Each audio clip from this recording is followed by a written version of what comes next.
Hello, and welcome to the Cryptocurrency News channel. Today we're going to talk about how crypto spending on real estate via BitPay is looking to double in 2019 as it did in 2018. A lot of that is because it's due to price. It's still less than where it was in 2017. And we're going to explain a little bit about how Pundi X actually sort of works and why the token should go up. We're going to talk about how CSW got caught in lying again, forging another document. This is the second time he's been caught. The first time was actually in court, and it's the guy that CSW is suing that actually caught him in this time. I don't see how he's actually, if that guy actually has a lawyer, I don't see how he's actually going to win that case against McCormick. So we're going to caught in that, and then we're going to watch a Ripple educational video. So first of all, well, not Ripple, but Ripple XRP educational video. So crypto spending on real estate has doubled in 2019. This is through BitPay.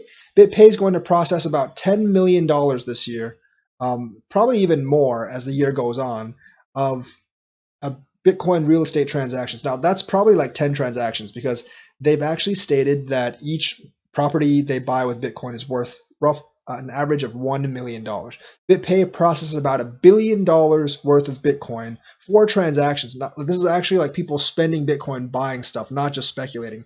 So there's actually $1 billion worth of Bitcoin being spent per year right now, at least via BitPay. There's probably more than $1 billion via other services, but there's at least $1 billion BitPay, $1 billion worth of Bitcoin being processed by payment processors every year in actual buying stuff. So anytime anyone tells you that, hey, no one's using Bitcoin, that's not true. Yes, the usage isn't nearly as high as we like it to be, but there's at least $1 billion worth of spending in actual buying crap with Bitcoin each year and that's only via BitPay, and that looks to go up in the future.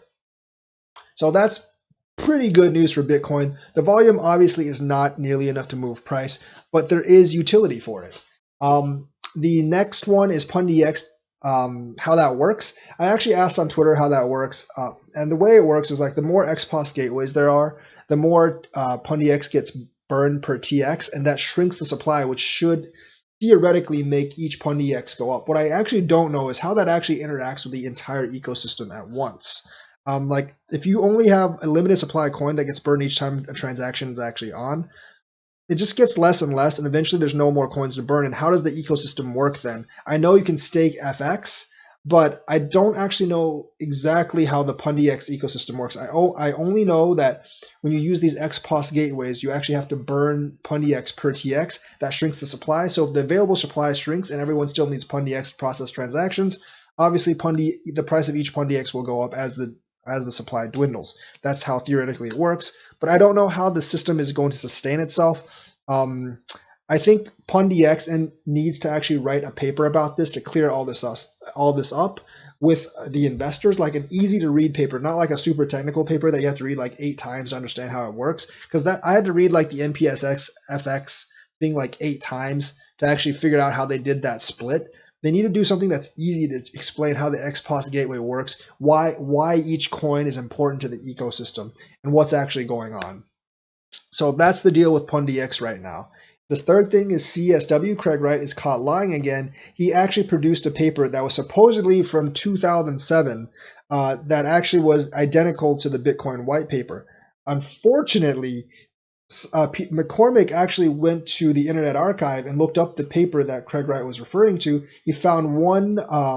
He only found one copy, and that was dated from August 18th. He downloaded the August 18th, 2019. He actually downloaded the copy of the paper, and then he actually searched the metadata for it, and lo and behold, Craig Wright's not that smart. He forgot to actually change the metadata for the paper, and the metadata for the paper dates it to August 18th, 2019, which is yesterday. So he obviously forged a paper yesterday and tried to make it look like it was from 2007 by removing some of the date data, but he actually forgot to remove the metadata, which makes it really easy for anyone to spot the fake. And also it said it was created with Office 365, and if it was Office 365, it obviously couldn't be created in 2007 because Office 365 didn't debut until 2011. So once again, he's caught in a lie.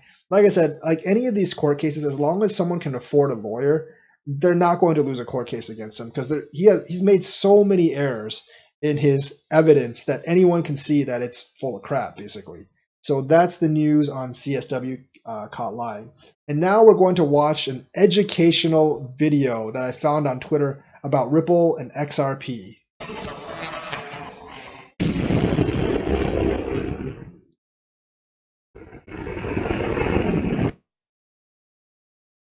Sorry, the sound doesn't actually work that well because I'm plugged in the microphone.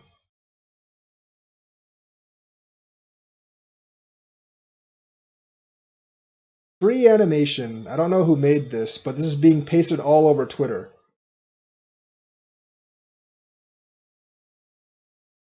Ooh, brutal.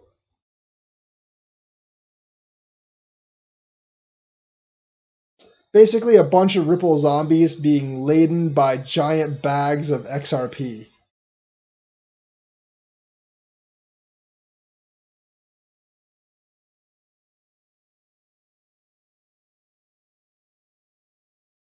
There you have it, the fun educational video. So that is going to be the video and of the New World Order. I will actually link to the I will actually link to the New World Order's Twitter, and you can follow them if you want. So that is the fun and educational video. Thank you. That's a recap. Let me know what you think in the comments. Thank you and have a nice day.